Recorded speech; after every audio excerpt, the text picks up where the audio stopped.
guys, welcome to another video. So today I'm really excited to show you a book review that I'm going to be doing. This is the first of the book reviews I've ever done, I think, or I think so. I don't remember, but anyway. So I'm going to be reviewing one of my favourite movies videos, The Art of Howl's Moving Castle. If you've ever seen that movie, I think you'd really enjoy this book, but let's get started. So this book isn't actually one that I've bought, it's one that I've gotten from the library. So that's why I'm covering the library stamp, because I don't really want to show where I live or anything, but you can get, sorry for the outside noise, you can get this book from your local library or Amazon. I'll put some links below to Amazon if you want to buy this book in particular. This is the English version, but it's like the Japanese it's the Japanese version translated to English, but I know that you can get like the English version, so that's the ISBN if you wanted to like screenshot that, and it's $35, whatever. Okay, so let's get started.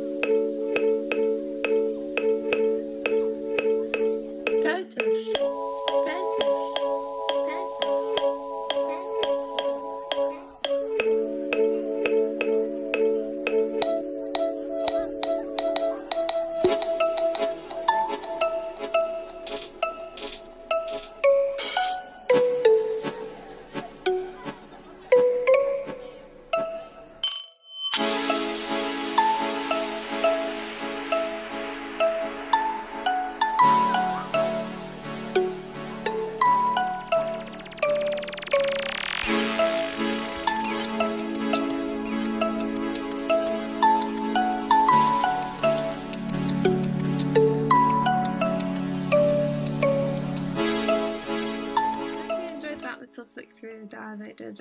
So now I'm just going to, I thought of drawing a page, copying from a page of the book, and I chose the character Letty, which plays Sophie's sister in the movie. If you haven't watched the movie, go watch it now and then come back. It's a really good movie. So yeah, I really, if you haven't noticed, I really enjoyed this book. It actually took me back by surprise.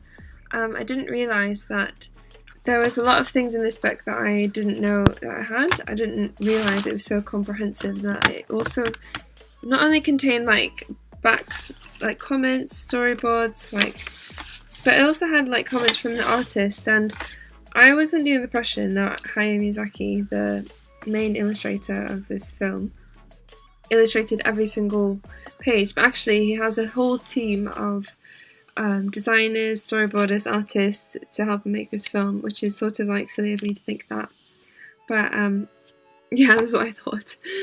And it even has comments from the artist that the main background designer, I think, had a few comments from them where they got their inspiration for the characters and what sort of mood they wanted to convey with their scenery and their paintings and the characters and how the gestures that they made, and I thought it was really interesting.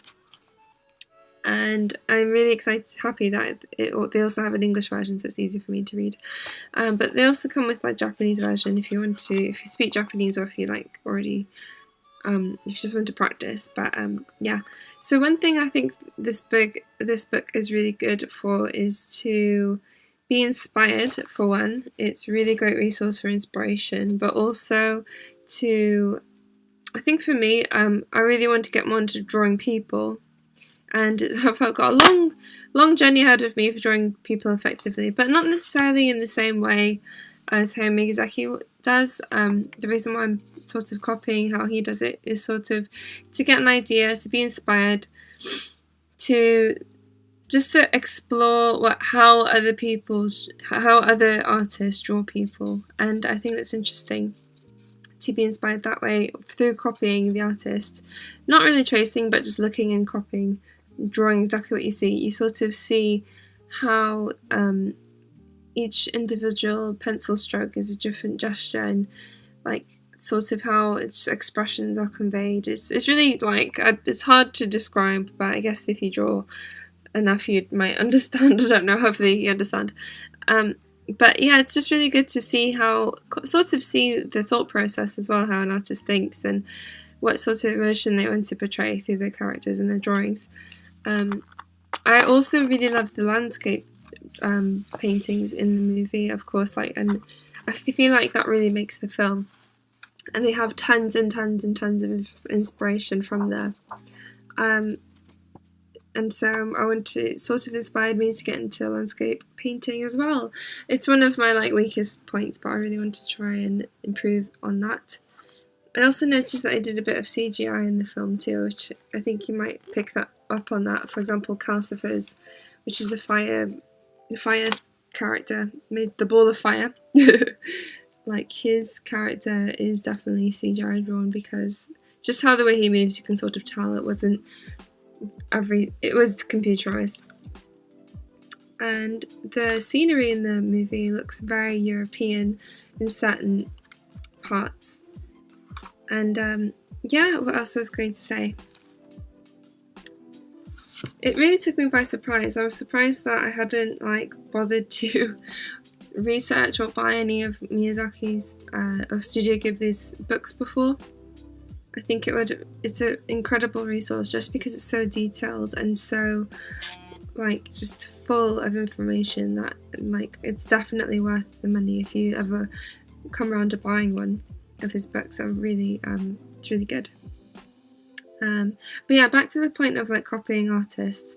I think it's good to copy artists to learn from for self-study, but you also have to intermix that with looking at real life studies and actual objects, so you know how things work in reality, like bone structures, how landscapes form, how the sun rises and sets, and the colours that you'll see in that, just all those things, and then mix that up with copying other artists and see how they perceive what their reality, and then mix it all up, and then you'll eventually, over time, with daily practice and consistent practice and consistent development of your own work, you will have your own style and your own sort of creative voice, in a sense, or creative style more . So that's why I got inspired by Studio Ghibli's work. I just can't believe it took me so long to do it. So yeah, on this part of the thing, when I draw Letty, I think it doesn't really match exactly the image that I was copying from, but it's fine. Anyway, so this is the final drawing. I wasn't really going for perfection, just sort of more like practice really, and I thought it was really fun. So yeah, here are my socials, and you can find me on Instagram and also a more detailed blog post of this post, so definitely check it out. See you in the next video. Bye!